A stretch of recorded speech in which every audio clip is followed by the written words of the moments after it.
Now, today's video games are really built on a very Hollywood aesthetic, but at the end of the day, you're looking for the same thing you were looking for 20 years ago. You're looking for gameplay. For all the talk of it being a great story and well delivered, you still got to make the gameplay exciting. A lot of games you're just kind of running and shooting and running and shooting. With this game, you're constantly active. The battles are fun, the story is great, but I think it's the actual play of the game that will keep you coming back. In the nearly 20 years that this franchise has been around, you're always in control of a young, acrobatic, sort of agile warrior who saves the day through a combination of running, jumping, flipping, and fighting. Puzzles are definitely a big part of the Prince of Persia franchise and a big part of this game as well. You know, there's always traps and weird kind of Rube Goldbergian devices built to nefarious purposes. Or be walking across the floor, all of a sudden there's a gap with spikes in it. Why is that there? I don't know. Don't fall down there. A lot of video game heroes they've got big muscles, or they've got big guns, they've got a lot of technology. What the Prince has always done, going all the way back to the very first Prince of Persia games, is use his body kind of as his main weapon. He likes to do very, very acrobatic stuff, like swing on poles and run on walls, which he can do because he's in the best shape ever.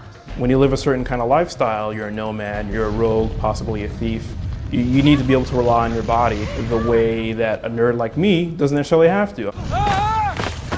It's a series that is known to have very fluid acrobatic animations. The Prince has always had a unique way of getting around. He shimmies across walls, he climbs across rooftops, he swings on poles. Basically, you get to run on walls through the entire game, much like Spider-Man, but without the... When he does a wall run, he's like scrambling, and he's using his arms. He's a very physical being. So a wall run, do you want me to demonstrate? Give him a good head of steam and he'll run across a wall, kind of like the free-running parkour guys. I've never run up a wall. I've run into a wall, but never up a wall.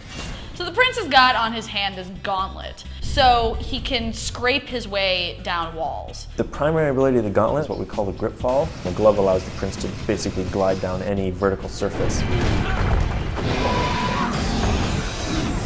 Elika's an interesting character because players never actually control her. She's actually a very sophisticated AI. If she were a real woman, she'd probably turn me down for a date.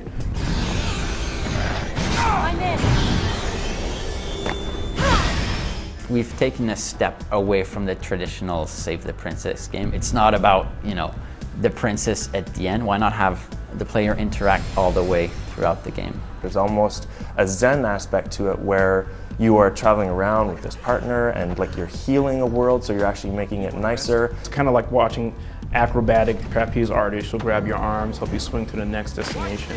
You fall off a cliff, she'll grab you and throw you back on. When you're fighting monsters, you can do kind of a 1-2 combo punch. A lot of games that give you partner characters, you have to safeguard them. They can't keep pace with you. And Elika's not that kind of character.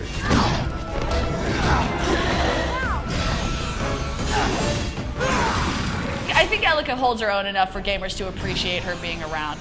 I don't think she just seems like, oh great, your girlfriend's here. Whoop-de-doo. Elika is not Princess Peach. Elika is not Ashley from Resident Evil 4. I have their strength as well as mine. Elika is a strong-willed, independent heroine in her own right, whose abilities complement the prince. Where the Prince is really great at acrobatics and a lot more of the fighting, Elika is magical. She actually possesses a magic compass. Whenever the prince gets lost, she puts him right back on the right track again.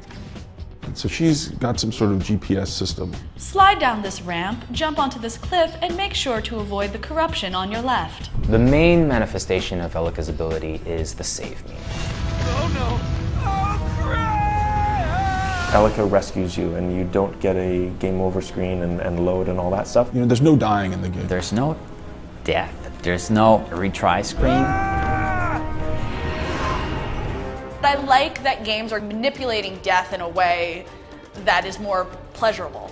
We wanted the player to barely ever have to interact with menus. Why have a splash screen telling you died, do you want to retry? If you don't want to retry, you turn off your console. It just cuts out all that pause and gets you right back into what you were doing. It moves quick.